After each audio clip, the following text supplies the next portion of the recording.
So yesterday I discussed the World Cup favourites, the teams that have got a really good chance of winning it. Um, most people's favourites, so the teams like France, Spain, England, Portugal, Argentina, Brazil, they're the six that I think most people are saying about. Of course, I mentioned Germany and the Netherlands as well. Maybe them two maybe going under the radar a bit. Got to be in that discussion. But also mentioned a lot of other teams that have got a really good chance of going really far, and they're the sort of that's what we're going to sort of focus on today. Who could the sort of dark horse teams be, or the surprise teams? A dark horse being a team that's got a chance, maybe a slim chance to go all the way, but a chance to go very deep into the tournament. Someone that before the tournament's looking like, there's a lot that suggests they're going to do well, but also the surprise teams as well. What teams might have an unexpected run? What teams might outperform what people are suggesting? So let's take a look at this now. I'll talk about my sort of favourites to be the sort of dark horse team, to be the sort of, and maybe a sort of a bit of a surprise as well. Teams that I think could go quite deep into this tournament. Thinking maybe quarter-final stage could be quite likely for some of these teams. And we'll start, of course, with the team that I think. When I did my predictions, I did have making it to the quarter-final, and a team that I think is going to cause a lot of teams problems. It's going to score a lot of goals, and I think it's going to have a really, really good World Cup, and it's looking the best they've looked in years, and probably the best they've ever looked. Norway. I think Norway are going to be a really, really strong team in this World Cup. The only worry was the conditions, the weather conditions in America might not suit them. I saw pictures of them training after one training session, looked very, very hard, but I do believe that they'll get all the right preparations, they'll have all the right people in place to get all of the everything they need sorted. I think the friendly they played with Morocco yesterday. Morocco is another team I'm going to discuss. I think that was that's shown how tight. Only a friendly, you can't read too much into it, but that's shown how many teams. So there's going to be a lot of games, but there's not a lot between the two teams. The two teams have a lot of quality that have got potential to go far and potential to cause the big nations problems. I think and the fact Norway grown into that, I think was a promising sign of Morocco starting off early, taking the lead, playing really good football, but Norway coming back into it in that second half. They've got a lot of players playing at a top level now. Norway, obviously Haaland is a player that I imagine will score a lot of goals this World Cup. Always good. So clinical. He only needs one chance in the game to win the game really, and put his side in the lead. So. The record he set in the qualifying was just fantastic as well. His record for Norway is outstanding, and the fact this is his first major tournament is quite something really. It's taken them a while to get to this stage. They've always had this potential for so long, but it only really come together for them in the qualifying rounds before this World Cup. But they obviously topped the group with Italy, beating them heavily twice as well, which was really impressive. And the amount of goals they scored in the qualifying was just unbelievable. They're coming into it in a really good place, with a lot of players on very good form, which I think's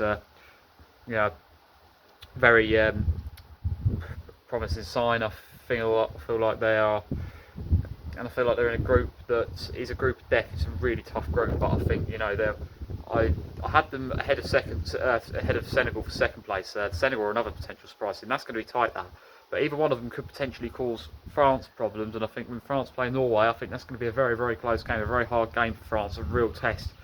And I think that'll be a very, very interesting game. And I think if Norway do get that second place, a run to the quarter-finals is definitely likely. I could definitely see that being the case. I think there's a lot of teams that could run them very close, but I really think the way they're playing at the moment, the form they're on, I think they're going to be a real danger in this World Cup, and they're my main sort of team, I would say, as a sort of dark horse team. Also in that discussion, I'd have Japan. Initially, I was wondering if Japan would be the team I'll go for ahead of Norway. I really like them as well. I think they're probably the best they've ever looked in terms of their national team. They've had a fantastic last World Cup, topping the group with Germany and Spain, and then going into that knockout game, they outplayed Croatia maybe in many ways, but ultimately fell short on penalties and maybe could have gone further in that tournament. But going into this tournament, I think tough group they're in, because you've got Tunisia who will be used to the conditions, but then you've got Sweden and who've got a lot of quality themselves. It just don't seem to really happen for them in recent years. But and of course the Netherlands, who are big team in their own right, with you know, I think it'll be one of them two that tops the group, could go either way, but that could have a real sort of say on how the rest of the tournament pans out.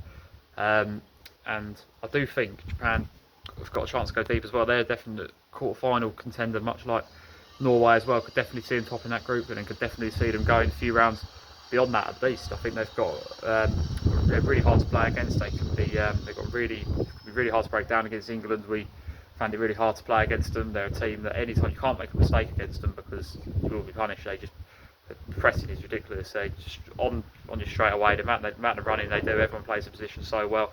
Only worry with them is my only thing that sort of hinders, that I think could hinder them a bit, which is maybe why I'm not so sure they're going to have this big run that I would have said a little while ago, is simply because of Matoma's injury. I think if Matoma being out, major blow for them really. I mean, they've lost so much attacking firepower there. Such a top player. So clinical for Japan as well. But even without him, they're a team that have improved so much over recent years, and they're going to be a threat in this tournament regardless. So I'd have them right up in amongst that discussion as well. Now, there's a few teams from Africa I really like. There's a lot of African teams in this World Cup. They're going to be the weather conditions suit them better as well. There's 10 African teams, as most has ever been in the tournament, in the World Cup in this tournament. So obviously the extended World Cup format, but it's offered the chance for quite a few more to get through. We're going to have some debut nations. But the two African teams I think everyone's talking about, and I'll talk about these two next as a sort of surprise teams, is Senegal and Morocco. And of course there's this real rivalry between them now, sparked between the final. They were by far the best teams in the African Cup of Nations earlier this year.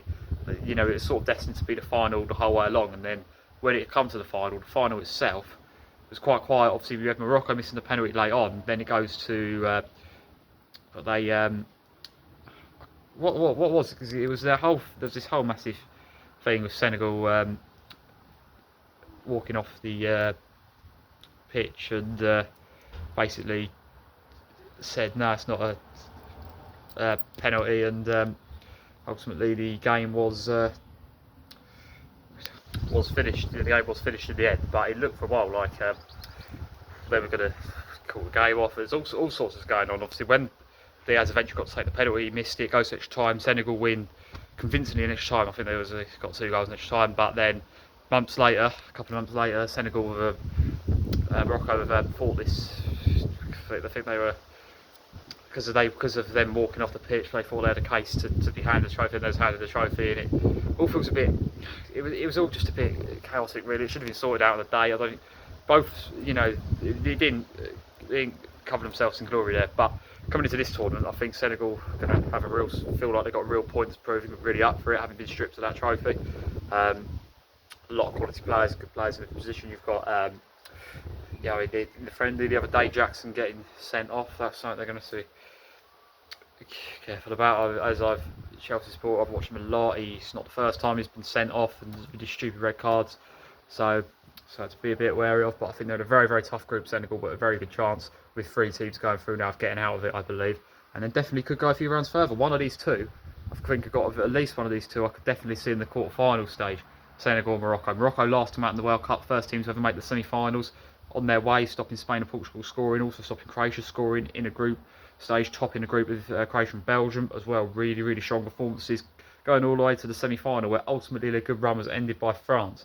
But such a solid defence, and they're still built on that really solid defence now. I do feel we'll have a bit more to say for themselves going forward. That was the worry. People were saying, will they just get found out? Will they be a bit too defensive? Will they really have much to say for themselves going forward? I think the other day, that performance against Norway, I think they played some really good football, and I think they've shown that they've grown as a team since then, and I think they've in many ways, and I think, you know, they've really established themselves since then as a really recognised team coming into these tournaments. And you know, they're in a tough group as well, Brazil, Scotland, Haiti as well, but second place, definitely strong. Yeah, look good before. Could they even maybe cause Brazil problems? I think they certainly could. I really do. So I think Morocco are definite sort of dark horse, sort of surprise package team for sure. Senegal got to be there or thereabouts in that sort of discussion as well. I think it's hard to, you know, it's a really tight game when the players are. It's hard to determine which one's the better team, which one's got a chance of going further. Senegal maybe have a bit more quality in terms of the balance of the team, but Morocco have got such an effective way of playing. It's hard to say. So we'll see how that goes. Time will tell. And that in terms of, there's a lot of other African teams that look very good. I like Ivory Coast. I think Ivory Coast maybe going under the radar a bit. Did well at African Cup of Nations, won it in the previous tournament as well, and you think as well, qualified well coming into this. They beat France the other day in a friendly. You know, they're in a group with Ecuador and Germany and Krakow. Open group, you know, top, you know, could they get through as a third place team? Very likely. Could they even go higher, finish above either Ecuador or Germany? It's definitely possible. You never know, and I think that would be something. They're a team to maybe keep an eye on. There's a maybe sort of surprise team that might do better than people think. Let's talk about the home nations now. The hosts, Canada. I've not been overly convinced by their friendlies, but they've got a good chance as hosts to do something. I think, you know, they're hosting quite a few of the group games, and then they've definitely got a chance of that run to sort of the quarterfinal. I'm not sure I see it personally, but it's possible they could be a sort of round 16 sort of team. That's the United States. I see a lot of people predicting them to go quite far, knockout stage, quarterfinal stage, around that sort of mark.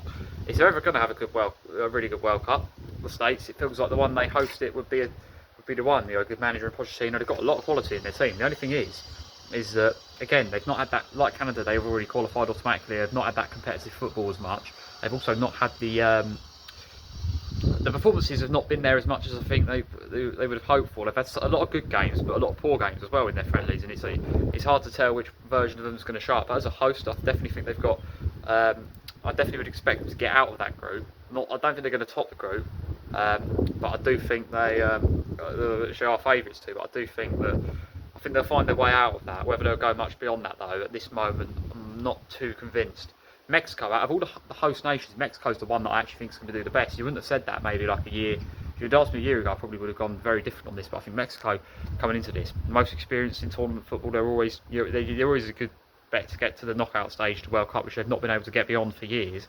But I could see the release getting to round 16 this time around. A lot of people have got it set up for both England and Mexico to top the groups and to meet in the round 16 in Mexico City, which what a game that would be. I think the group is good. A good draw for them. Mexico, I'd fancy them to top the group. I think, you know, then I think hosting the next game at home as well against one of the third place teams, they do top the group. A lot of people, like myself, had Saudi Arabia. Definitely being in Mexico City will really help them out. I think Mexico, out of all the host nations, I actually think they're the one that, if I had to pick one of them to go on a good run, I'd say Mexico at this moment.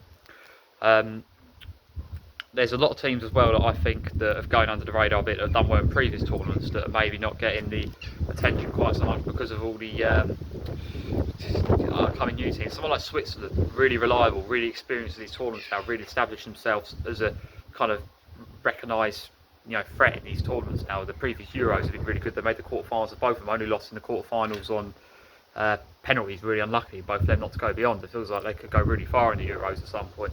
World Cup performances have not been bad either. Round 16 finishes, they've really improved over the last decade. They're really like, they're a team that, you know, always get to the tournaments, but they're getting out of the groups now. They're qualifying with ease as well, topping the qualifying groups, getting a really good draw, or getting a good looking draw, a group that they probably should top in this World Cup as well, to reflect their good performances over the last few seasons. They can cause any big team on their day problems. So always a team to watch in these tournaments. Someone like Austria are a team I really like, but on the international stage don't always perform, historically don't perform as well as they should. If you look over the last sort of few decades really, but I think, you know, they've got a chance. I'd fancy them to get out of the group ahead of Algeria and Georgia, and I think I'd have them in that second place. And from there, could they go a few rounds beyond? I mean, it's quite possible they'll meet Spain quite early on there, because if Spain do top the group, which you never know. Sometimes we see big shocks, but I think that could be what stops them, they might have achieved what they should achieve, but face them big early on, unless they can somehow top Argentina, which it's not impossible, but I can't see it personally. I think that could be where they come unstuck. They could have a tournament where they achieve everything that they should have achieved, but nothing more. I think that might be maybe why the other team that I want to mention as well, one of the big like sort of favourite to be like the sort of dark horse team, Colombia. Colombia have got to be in that discussion. Colombia historically have maybe had teams that have not performed as well as they should. A few years ago wasn't performing, but they've really improved over the last few years. So unlucky in that Copa America, losing right at the end to Argentina in the final. Qualified well coming into this World Cup. Top player in Luis Diaz. Rest of the team really well balanced, really well set up as well. I think they could go on a real run. Again, I think group of Portugal very tough. I think they'll be the top two. I think when they play, it'll be a really exciting game. I think there's a possibility that Colombia could come up against teams like, maybe we could see Colombia, Croatia, Colombia, Spain, if my predictions are correct. I think, you know, a team like Spain. So let's just say, for example, they meet Spain round 16. That would be a great game. I think could be one of the games of the tournament. Could be an extra time, but it would just feel destined for like a late Spain winner or an extra time winner. A game where that's 50-50 right up till the end, where like the quality, the experience just pays through. That said, Colombia, a team that definitely could go far, definitely could cause anyone problems. So definitely a team to watch. One of the strongest South American teams outside the top two. Probably on paper the strongest one. You've got Ecuador as well, though, really qualified really well, really good defensive structure. Going to be hard to play against. They could definitely be a surprise team. Ecuador were one of the ones I'd say for a surprise team, and also Paraguay as well. Them two could be a surprise team. I could see one of them two, you know, get into the round 16, maybe even quarterfinals. I think it's possible. Maybe I'm getting a bit carried away with Paraguay. I think they've improved a lot over the last couple of years. I think, you know, I think they're in a group that I honestly think they could top. I think they're really going under the radar. Obviously Turkey are in their group as well. Turkey, over the recent years, they're starting to really like achieve what they should achieve, not falling short. They've gone into tournaments in previous years and just not delivered or not even qualified. There's been a lot of Turkish teams over the years that have just not performed anywhere near the level they should. Massive underachievers, but over the last couple of years they've really sort of got playing at a level they should be. Quarterfinals of the Euros last time out, they achieved what was that they didn't cause any massive upset. Like, they didn't beat someone like Spain or someone like that, but they beat Austria in the round of 16, which I think a lot of people saw. Then they ultimately fallen short narrowly to the Netherlands, and they took the lead against as well. So it's unlucky not even maybe to get to the semis the last Euros. They've qualified well as well. The only thing is Spain did beat them heavily, but they always win the games they should win. Turkey, for that reason, I think they're, you know, could top that group really, and then from there, quarterfinals looks realistic. So yeah, look out for them. There's a lot of teams to watch. Croatia as well, always been really rated highly in the past, maybe going under the radar a bit now because there's so many other teams that have come up, and so many, you know, have obviously, it's not the team they had in 2018, it's not that strong, but what it could still be is a team that could still go deep because they've got that experience in Modric, Kovacic, and Perisic, but they've also got players like Rivaldo as well, and some younger players as well. I'm looking forward to seeing how they perform. A group that they should get out of as well, and from there, they could, you know, they'll probably get a fairly evenly matched sort of round of 32 game. From there, could go round 2 beyond. So we'll see. With them, time will tell how good they'll be. And the sort of last team I'm going to mention before I think we should just wrap this up, because there's so many quality teams we could talk about. I think I've sort of discussed everyone I really wanted to mention today, though, as a real sort of kind of surprise package contenders, and I'll give like my sort of final thoughts on the ones that I think are going to be really good in a minute. I'll sort of narrow it down a bit. I'll make some actual official predictions for this. The last one I'm going to talk about is Uruguay. Not sure about them, it's a bit of an unknown. Bielsa's apparently there's a lot of dispute between him and the players, which is not great. They've obviously got the quality in players like Valverde. They've got a well balanced team. They've got, you know, good players in every position. They've not got the, you know, the ridiculously high level squad that other countries have got, but what they have got is the pedigree. For that reason, you can never write them off. There's been all the previous tournaments up before the last one, they've always done well. They've always been in the quarter-final, semi-final sort of stage. You know, they've quite a few times in recent years. Remember 2010, they obviously had a really good team there. Players like, you know, it's going to be the first World Cup we've not seen Suarez. They used to have Suarez, Cavani up front. They've fallen in the team at one point as well. That was sort of, in terms of a more modern day Uruguay, that was because it was years ago they won it. That was like that was the team that they've had that was the best. This team's actually really well balanced though. Before they sort of defended, or we saw them for a while. They played the 4-4-2, defended really well, but then had the clearly two of the best strikers of their generation up top. So clinical, but ultimately very different team now.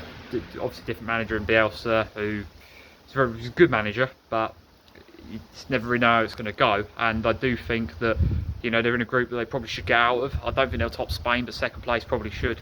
On paper, anyway, at least should be theirs. And could they go further than that? It's hard to say. If Argentina top the group though, which I reckon they will, they'll face them early on, which that would be a real classic. It'd be a really, really like fiery encounter between two South American rivals. But you know, Argentina have got that quality, haven't they? But it would be a really, really interesting game. That Uruguay quarter-final sort of run maybe is a possibility. If it would depend on how the draw pans out. Overall, I think there's teams I put ahead of them coming into this one, but I wouldn't write them off. That's what I will say. So in terms of my official predictions, I think someone like Norway. When I did my predictions, I had Norway actually get into the quarterfinals, so they're my main sort of dark horse team. And also in that, I would put one of Senegal and Morocco. I think one of them two will get to the quarterfinals as well. That's going to be a prediction I'm going to put out there. Japan and Colombia, definitely keep an eye out for them. And in terms of a surprise sort of teams that have gone under the radar, either one of Ecuador and Paraguay from South America, I think could be a real threat in this tournament. So that's my thoughts. Who do you think is going to surprise in this World Cup? Let me know. And who do you think is there anyone that you think's like a real, that I've not mentioned, that you think could be a real threat as well? Because I probably have forgotten a few teams. There's so many in this tournament. But yeah, that's we're going to leave it there for now. There's going to be more World Cup predictions coming up. I've got the next parts of the match day predictions to come as well, so look out for them. And England are playing later in a friendly against Costa Rica. There'll be some reaction to that tomorrow as well, as we look forward to the tournament where we a week's time we take on Croatia in our first game.